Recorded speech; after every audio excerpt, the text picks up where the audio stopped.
Welcome to बायोजीन classes. और आज हम लोग फिर से वही चैप्टर पढ़ने वाले हैं, ह्यूमन हेल्थ एंड डिजीज। और ये वीडियो पार्ट 2 है इस चैप्टर का। और इसके पहले की जितनी भी चीज़ें हमने पढ़ा रखी हैं इसके पहले पार्ट 1 में दे रखी गई हैं। तो अगर आपको वो देखना है तो आप प्लीज़ वो वाली वीडियो ज़रूर देखें, फिर उसके बाद यहाँ से कंटिन्यू करें।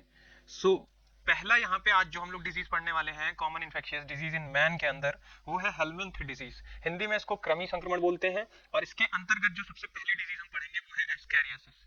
ठीक है, एस्कैरियोसिस। और इसका जो पैथोजन है जिसकी वजह से ये बीमारी होती है उसका नाम है एस्कैरिस। ठीक है, एस्कैरिस। और एक ये इंटेस्टाइनल पैरासाइट है जो हमारी आंतों के अंदर रहकर हमारे शरीर को नुकसान पहुंचाता है। मोड ऑफ ट्रांसमिशन, इसका संक्रमण कैसे कैसे होता है? सॉइल से होता है, वाटर से होता है, vegetable, fruit, etc.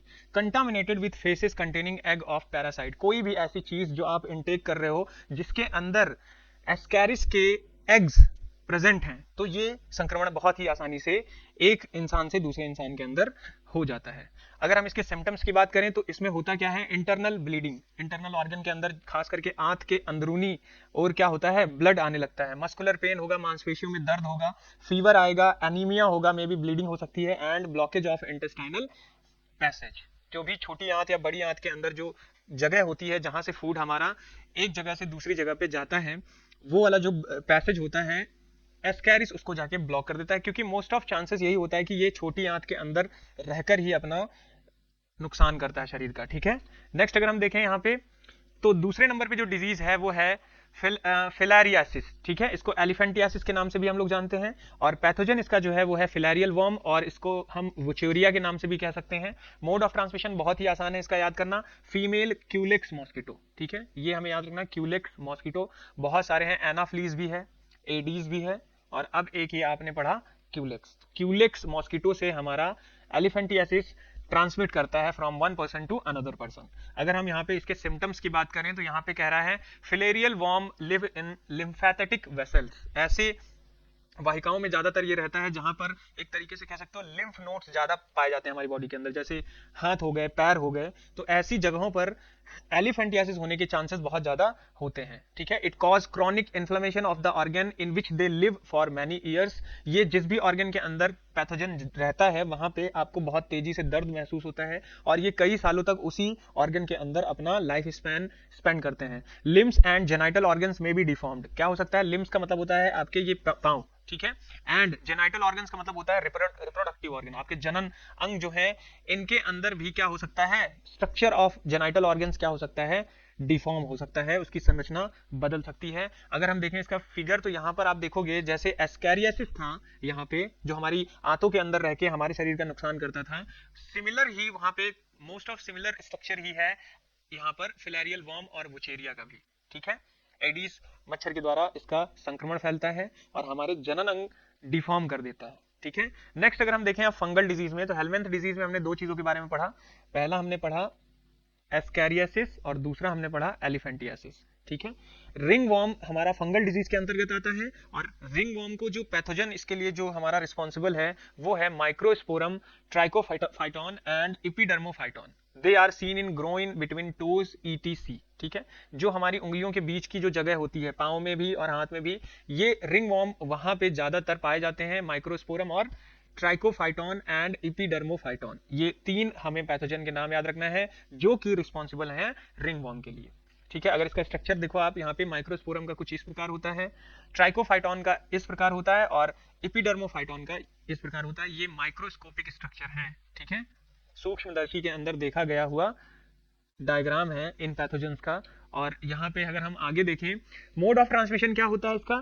From soil और by using towels, clothes, com, etc. जो आमतौर घर पे जो चीजें उपस्थित होती हैं उन्हीं के द्वारा इस डिजीज का यहाँ पे ट्रांसमिशन होता है। Heat and moisture helps fungi to grow. और ऐसी फंजाई जैसे कि माइक्रोस्पोरम, ट्राइकोफाइटोन, इपिडर्मोफाइटोन, इन सभी पैथोजेंस को ग्रो करने के लिए हीट और मॉइस्चर बहुत बड़ा रोल अदा करती है। अगर हीट और प्रॉपर मॉइस्चर कहीं पे लगातार बन रहा है तो वहां पर माइक्रोस्पोरम और trichophyton, ringworm causing pathogens बहुत इजीली से ग्रो करते हैं। ठीक है, नेक्स्ट अगर हम देखें यहाँ पे देखो फिगर में भी दिखाया गया है, डर्माफाइट फंजाई। ये स्किन के द्वारा फैलने वाला एक तरीके से होता है। नॉट वॉशिंग हैंड, हाथ ना धुलने से भी एक तरीके से रिंग वॉर्म होने के बहुत सारे चांसेस हैं। Close contact with those infected, अगर किसी एक पर्सन को मान लो इसमें से रिंगवर्म हो रखा है, कोई दूसरा पर्सन इसके कॉन्टैक्ट में आएगा बहुत ही क्लोजली, इस सेकंड पर्सन वाले को भी रिंगवर्म होने के बहुत ज्यादा चांसेस होते हैं। तीसरा चौथा यहाँ पे है डैम्प स्किन फॉर एक्सटेंडेड टाइम, ठीक है, एक तरीके से स्किन ऐसी जहां पे मॉइस्चर लगातार बनता रहता है किसी भी कारणवश, वहां पे रिंगवर्म होने के चांसेस बहुत ज्यादा अधिक हो जाते हैं। इसका जो असर होता है कुछ आप इस प्रकार देख सकते हो बॉडी के अंदर ये दिखता है, ठीक है। नेक्स्ट अगर हम देखें यहाँ पे सिम्टम्स तो कह रहा है ड्राई, बहुत ही रूखा सूखा हो जाता है skin, scaly lesson, white colour का उसमें पाउडर बनने लगता है, nails, scalp, etc, intense etching, और बहुत खतरनाक इचिंग होती है। और ये कुछ जब बहुत ज्यादा सीवियर हो जाता है रिंगवर्म, ठीक है, तो आप यहाँ पे देख सकते हो कुछ इस प्रकार से ये दिखता है, ठीक है। नेक्स्ट अगर हम देखें यहाँ पे हमारा टॉपिक है prevention and control of disease, ठीक है, तो इसको हम रोकेंगे कैसे। जो common infectious disease in man अभी तक हमने जो पढ़ी, बैक्टीरियल, वायरल, हेलमिंथ और फंगल डिजीज और प्रोटोजोन्स, 5 टाइप की हमने जो डिजीज पढ़ी है, इन सभी डिजीज से बचने के लिए हमें क्या करना पड़ेगा। सबसे पहले तो हमें ध्यान देना पड़ेगा अपने पर्सनल हाइजीन के ऊपर। कीप द बॉडी क्लीन, हमें अपने शरीर को बहुत ही अच्छे तरीके से साफ सुथरी रखनी है। Use clean drinking water, food etc, ठीक है, हमें साफ पानी और खाने का सेवन करना है। नेक्स्ट है पब्लिक हाइजीन, एक तो पर्सनल हाइजीन, दूसरा हमारा है पब्लिक हाइजीन। पब्लिक हाइजीन में देखो क्या क्या है, proper disposal of waste and excreta, ठीक है, जो भी हमारे घर में वेस्ट मटेरियल होता है, चाहे वो आप किचन वेस्ट हो या बॉडी वेस्ट हो, एक्सक्रीटा जिसको बोलते हैं, उत्सर्जित मल, ठीक है, इन सभी चीजों को प्रॉपर तरीके से हमें डिस्पोज करना रहेगा, ठीक है। बी ऑप्शन पे यहाँ पे देखो क्या है, दूसरा ऑप्शन जो है यहाँ पे पब्लिक हाइजीन के अंदर, वो है periodic cleaning and disinfection of water reservoirs, जैसे कि पूल्स, सेसपूल का मतलब होता है नापदान, ठीक है, घर का आप शौचालय एक तरीके से कह सकते हो, एंड टैंक्स, इन सभी चीजों को हमें बहुत ही अच्छे तरीके से साफ सफाई से रखना होगा।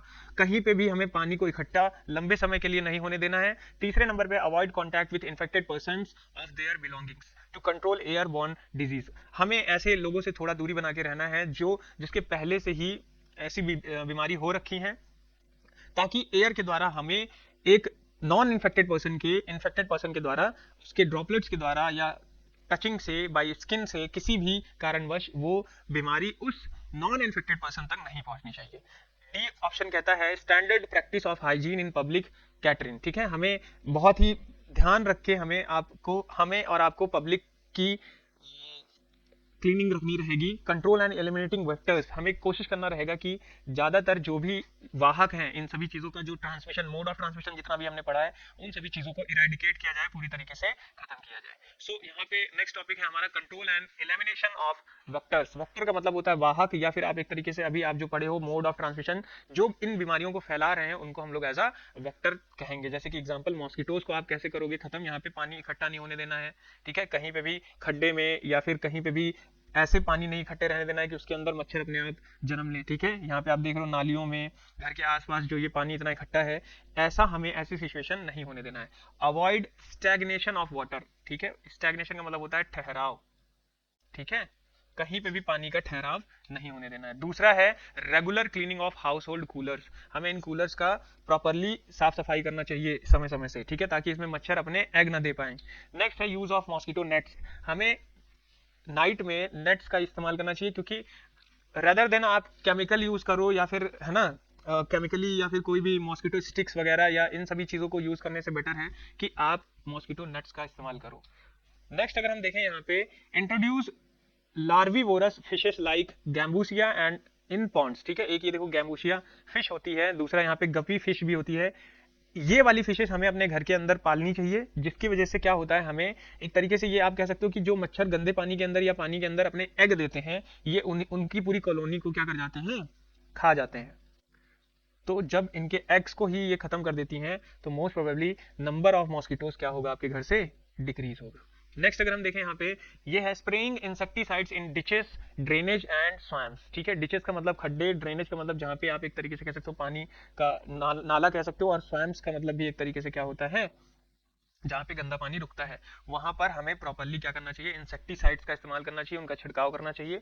नेक्स्ट है provide doors and windows with wire mesh, घर की जो खिड़कियां हैं हमें कोशिश करना है कि ये मैश लाइक स्ट्रक्चर हो, जाली लगी हो या फिर मिरर लगा हो। These precaution can avoid vector borne disease like malaria, filariasis, dengue fever and chikungunya, इन सभी डिजीजेस से हमें राहत मिलेगी। नेक्स्ट है vaccine and immunization helps to control disease like smallpox, polio, diphtheria, pneumonia and tetanus. Diphtheria disease का मतलब होता है एक तरीके से, डिप्टेरिया डिजीज में होता क्या है, ब्रीदिंग प्रॉब्लम्स होती है और हार्ट फेलियर हो सकता है इसमें, ठीक है। निमोनिया आपने पढ़ाई है, टिटनेस भी आपने पढ़ा है। Drug like antibiotics also helps to treat infectious disease. So ये रहा आज का हमारा छोटा सा लेक्चर, और नेक्स्ट क्लास में हम लोग इसके आगे के टॉपिक को लेकर मिलेंगे। थैंक यू सो मच, और मैं आप लोगों से होप करता हूं कि आपकी तैयारी अच्छी चल रही होगी।